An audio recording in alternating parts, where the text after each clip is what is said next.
Welcome to கதைகளின் குரலோசை. நான் உங்கள் மயிலினி. நான் ஒரு ஏட்டுக்கல்வி இல்லாத பேதை. என்னுடைய வாசிப்பில் இந்துமதி அவர்கள் எழுதிய கன்னத்தில் முத்தமிட்டாள் அப்படிங்கிற சிறுகதையை கேட்குறீங்களா? கேட்டுட்டு உங்களோட கருத்துக்களையும் மறக்காம கமெண்ட் பாக்ஸில் சொல்லிட்டு போங்க. சரி, கதைக்குள்ளே போகலாமா? அத்தியாயம் 8. வரவேற்பறையில் தொலைபேசி மணி ஒலித்தது. உள்ளே சமையல் கட்டில் அம்மாவிற்கு உதவியாக சப்பாத்தி திரட்டி போட்டு கொண்டிருந்த சியாமலா ஓடி போய் ரிசீவரை எடுத்தாள். ஹலோ என்று சொன்னாள். I am fine. Oh yes, இதோ இப்போவே போய் கூப்பிட்டு வரேன். நீங்களே திரும்ப ஃபோன் பண்ணுறீங்களா, இல்லை அவளை பண்ண சொல்லட்டுமா என்று கேட்டாள் சியாமலா. ஓ, இதில் என்ன சிரமம்? 3 வீடு தள்ளி போய் கூட்டிட்டு வர்றது ஒரு கஷ்டமா? No no, you are welcome. சரியா 10 நிமிஷம் கழித்து ஃபோன் பண்ணுங்க, அவ இங்கே இருப்பா என்றாள் சியாமலா. ஓகே, பை நவ் என்று ஃபோனை வைத்தாள். ரிசீவரை வைத்துவிட்டு மாவு கையை அப்படியே தட்டி சுத்தப்படுத்தி கொண்டு மீண்டும் உள்ளே வந்த சியாமலா அம்மாவின் முகத்தை ஏறிட்டு பார்க்கிற நேரம் கூட அற்றவளாக சொன்னாள். அம்மா, 1 நிமிஷம்தான், யாமினி வீடு வரை போயிட்டு வந்துடுறேன்மா என்றாள். தன் பதிலை கூட எதிர்பார்க்காமல் வாசல் கதவை திறந்து போட்டுவிட்டு ஓடுகிற மகளை புருவங்கள் லேசாய் சுருங்க திரும்பி பார்த்தாள் அந்த அம்மாள். சமீப காலமாக அடிக்கடி இதுபோல் டெலிஃபோன் வருவதும், மகள் ஓடி போய் யாமினியை கூட்டிட்டு வருவதும், மீண்டும் டெலிஃபோன் மணி எடுத்து யாமினி எடுத்து பேசுவதும் வழக்கமாகி போயிருந்தன. கிட்டத்தட்ட அரை மணி நேரமாவது அந்த பெண் டெலிஃபோனில் பேசுகிறது. பேசும்போது மத்தாப்பு பூ சிதறலாக சிரிப்பு விரிகிறது. முகம் மலர்ந்து பிரகாசமாகிறது. பார்வை சுற்றி அலைந்து யாரும் இல்லையா என்று ஆராய்கிறது. பேசி முடித்து வைத்துவிட்டு சியாமலாவிற்கு எல்லையற்ற வகையில் நன்றி சொல்கிறது. அந்த சிரிப்பு, முகப்பிரகாசம், பார்வையில் தென்படுகிற பயம், நகக்கடிப்பு, எல்லையற்ற சந்தோஷம், இதெல்லாம் இந்த அம்மாவின் மனதில் சந்தேகத்தை ஏற்படுத்த ஒரு நாள் இவள் துணிந்து தன் மகளை கேட்டாள். ஏண்டி சியாமலா, யார் அது அடிக்கடி யாமினிக்கு ஃபோன் பண்ணுறது என்று கேட்டாள். அந்த கேள்வியை எதிர்பாராத சியாமலாவின் முகம் அரண்ட மாதிரி வெளிரி பின்னர் சமாளித்து கொண்டு பதிலாக வந்தது. அவளோட ஃப்ரெண்டுமா என்று. அந்த அம்மாள் விடாமல் மேலும் கேட்டாள். அவளோட ஃப்ரெண்டுன்னா உனக்கும் ஃப்ரெண்ட் அல்லவா இருக்கணும் என்று. இல்லம்மா, என் ஃப்ரெண்டு இல்லை, அவ ஃப்ரெண்டு தான் என்றாள் சியாமலா. அது எப்படி? 2 பேருக்கும் ஒரே கிளாஸ் தானே படிக்கிறீங்க? ஐயோ, என்னம்மா நீ கேள்வி மேல் கேள்வியா கேட்டுக்கிட்டு. அவ பிரான்ச் எடுத்திருக்கா இல்ல, அது பிரான்ச் கிளாஸ் ஃப்ரெண்டு. நான் தமிழ் எடுக்கிறதுனால எனக்கு ஃப்ரெண்டு இல்லை, போதுமா? ஆமாம், எதுக்கு இப்போ இப்படி எரிஞ்சு விழுகிற? நாளைக்கு ஏதாவது வம்புல கொண்டு போய் விட்டால் பழி உன் பேரில் வரப்போதேன்னு தான் கேட்டேன் என்றாள் அம்மா. ஏம்மா, ஒரு ஃப்ரெண்டு ஃபோன் பண்ணுறத அவகிட்ட பேசணும்னு அவள் வீட்டிலே ஃபோன் இல்லாததால் நம்ம வீட்டுக்கு வர்றது நானும் ஒரு ஹெல்ப்னு தானே போய் கூட்டிட்டு வரேன், இது தப்பா என்று கேட்டாள் சியாமலா. தப்பாக போயிடக்கூடாதுன்னு தான் நான் பயப்படுறேன் என்றாள் அம்மா. நீ பயப்பட வேண்டிய தேவையே இல்லை, நான் ஒன்றும் தப்பு பண்ணலை, சரியா என்றாள். நீ தப்பு பண்ண வேணாம் சியாமலா, தப்பு பண்ணுறதுக்கு உடந்தையா இருக்கிறதும் தப்புதான் என்றாள் அம்மா. என்னம்மா நீ திரும்பி திரும்பி இதையே சொல்லிட்டு எதை எதிர்பார்த்தாலும் சந்தேகப்படுறதே வேலையா போச்சு உனக்கு என்றாள் சியாமலா. நான் சந்தேகப்படலடி, அந்த பெண்ணோட சிரிப்பு பேச்சு இதெல்லாம் ஒரு மாதிரி இருக்கவே தான் கேட்டேன் என்றாள் அம்மா. அப்படி ஒரு மாதிரி இருக்கிறபடி என்ன பேசிட்டா அவ என்றாள் சியாமலா. அது புரிஞ்சால் உன்கிட்ட ஏன் கேட்டுட்டு நிற்கிறேன். 1/2 மணி 3/4 மணின்னு குசு குசுன்னு இங்கிலீஷ்ல எல்லாம் பேசுறா அவ. ஆமா, அந்த ஃப்ரெண்டு பேர் என்ன? என்ன சொன்ன? நான் எங்க சொன்னேன்? கொஞ்சம் முன்னாலே சொல்லல என்றாள் அம்மா. இல்லையே என்றாள் சியாமலா. இத்தனை சொன்னவ அவ பேரை ஏன் சொல்லல என்று கேட்டாள் அம்மா.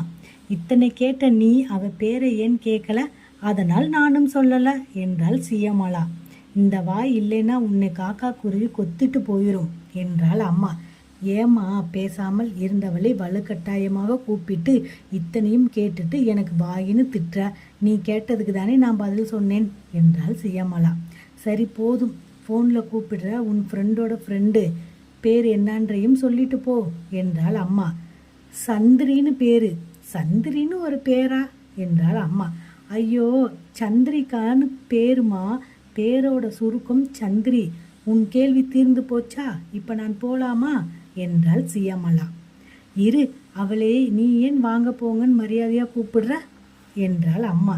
எவளை என்றாள் சியாமளா. அதான் நீ சொன்ன அந்த சந்திரியை.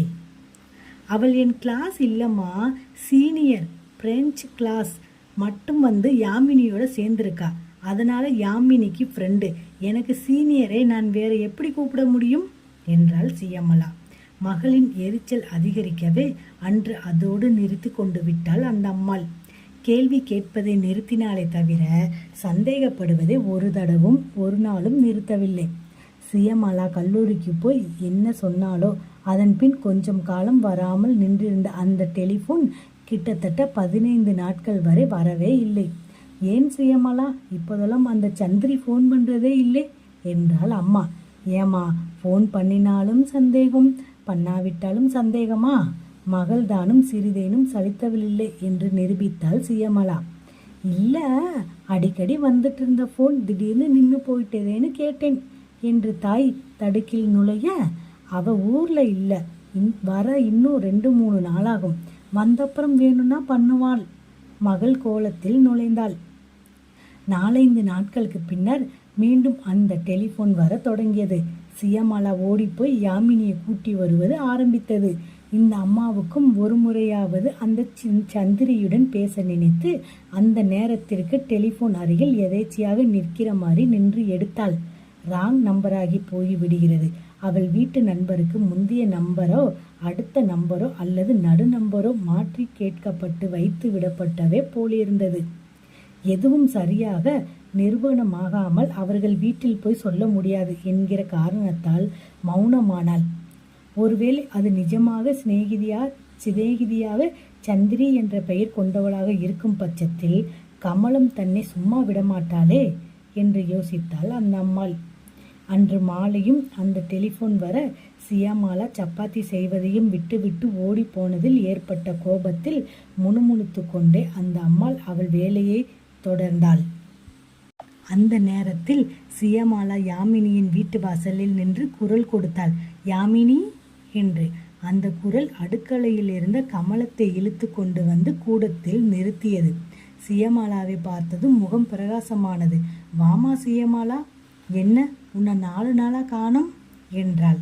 யாமினி ரொம்ப பிஸியாக இருப்பாள்னு வரல மாமி என்றாள் சியாமளா.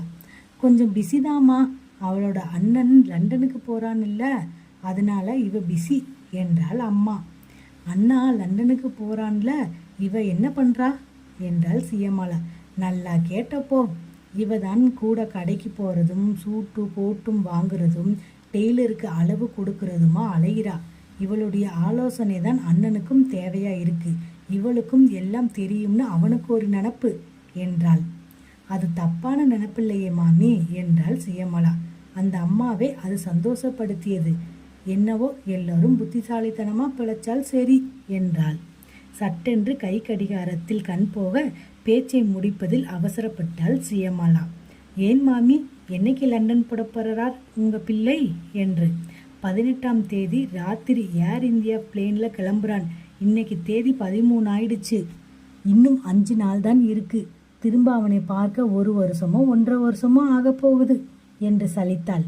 அப்படியா என்று சுவாரஸ்யமின்றி இழுத்தாள் சியாமளா. இப்போ யாமினி எங்க மாமி என்றாள்.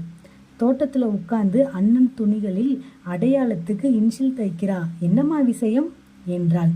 இல்லை, எங்கள் கூட படிக்கிற சிநேகிதி ஒருத்தி இவகிட்ட பேசணும்னு இன்னும் 10 நிமிஷத்தில் ஃபோன் பண்ணுறதா சொல்லியிருக்கா என்றாள் சியாமளா. அப்படியா, கூட்டிகிட்டு போமா என்றாள் அம்மா. வேணாம் மாமி, நானே பின்பக்கம் போய் கூட்டிகிட்டு போகிறேன் என்றாள். அடுத்த நிமிடமும் பறந்து கொண்டு போனாள் யாமினி. அம்மா, நான் சியாமளா வீட்டுக்கு போயிட்டு வரேன் என்றாள் யாமினி. சீக்கிரம் வந்துடு, சத்யா வந்தால் தேடுவான் என்றாள். இப்பவே வந்துடுறேன்மா என்று சொல்லிவிட்டு போனாள். நாளே 8 அவர்கள் வீட்டை அடைந்து வரவேற்பறையில் நுழையவும் மீண்டும் டெலிஃபோன் மணி ஒலிப்பதற்கும் சரியாக இருந்தது. சியமலா சிநேகிதிக்கு ஜாடையாக கை காட்டி தெரிவித்தாள். நீ பேசிட்டு இரு, நான் உள்ளே போறேன், அம்மாவை கவனிச்சுக்கிறேன் என்று. இவள் தலையாட்ட அவள் சமையல் அறைக்கு போய் அம்மாவின் கவனம் வரவேற்பறை பக்கம் திரும்பாமல் இருக்க ஏதேதோ பேசினாள். ஆனால் அம்மா அதையும் மீறி டெலிஃபோன் உரையாடலை கிரகிக்க முயன்றாள். முகம் கனிந்து சிவக்க உற்சாகமும் சந்தோஷமுமாக யாமினி பாதி ஆங்கிலத்திலும் தமிழிலுமாக பேசுவது அரைகுறையாக சமையலறையை எட்டிற்று. I am fine, how are you? Oh, don't be silly. அண்ணன் லண்டனுக்கு கிளம்புறான்ல, அதான் கொஞ்சம் பிஸி. நோனோ, நான் எப்போ எங்கே எப்படி செய்தாலும் I will be things only of you. பின்னே தெரிஞ்சும் ஏன் கேட்கணும்? டீஸ் பண்ண வேற விஷயமே கிடைக்கலையா? Yes, I do miss you. எத்தனை நாள் நாம் சந்திச்சு. பேசியபடி அவள் பார்வை எதேச்சியாக சமையலறை பக்கம் போக சியமலாவின் அம்மா தன்னையே கவனிப்பதை உணர்ந்து சட்டென்று குரலின் பாவத்தை மாற்றிக்கொண்டு பேசத் தொடங்கினாள் யாமினி. நோனோ, என்ன சந்திரி இது? அண்ணனுக்காக அலைந்ததில் 2-3 நாளாக காலேஜுக்கு வரல. அதனால்தான் புதன்கிழமையும் வெள்ளிக்கிழமையும் உன்னை பிரெஞ்ச் கிளாஸில் மீட் பண்ணலை. ஓ எஸ், கட்டாயம் வருவேன். நாளைக்கும் வரலைன்னா எப்படி? நிச்சயம் வருவேன். வழக்கப்படி காலையில் 10 மணிக்கு காலேஜ் வாசலில் சந்திக்கலாம். என்ன என்றாள் யாமினி. ஓ ஷியோர், அப்கோர்ஸ். உனக்கு பிடிச்ச லைட் எல்லோவில் வரேன், ஓகேவா என்றாள் யாமினி. ஓ, போகலாம். நிச்சயமா, ஏமாற்ற மாட்டேன். Yes, I promise. Yes, okay, bye. ரிசீவரை வைக்க மனசில்லாமல் வைத்துவிட்டு முகத்தில் தெரிகிற உற்சாகத்தையும் சந்தோஷத்தையும் மூடி மறைக்க பிரயத்தனப்பட்டு வெறுமனே சில வினாடிகள் சியமலாவின் அம்மாவுடன் பேசுகிற பாவனையில் நின்றிருந்து விடைபெற்று வீட்டிற்கு திரும்பி வந்தாள் யாமினி. மறுநாள் காலை 10 மணியை எதிர்பார்த்து மனசு அப்போதே துடிப்பும் தவிப்பும் ஏக்கமும் எதிர்பார்ப்புமாக சிறகடிக்க தொடங்கியது யாமினிக்கு. அத்தியாயம் 8 நிறைவடைஞ்சிருச்சு. அடுத்த அத்தியாயத்தை அடுத்த வீடியோவில் பார்க்கலாம். நன்றி.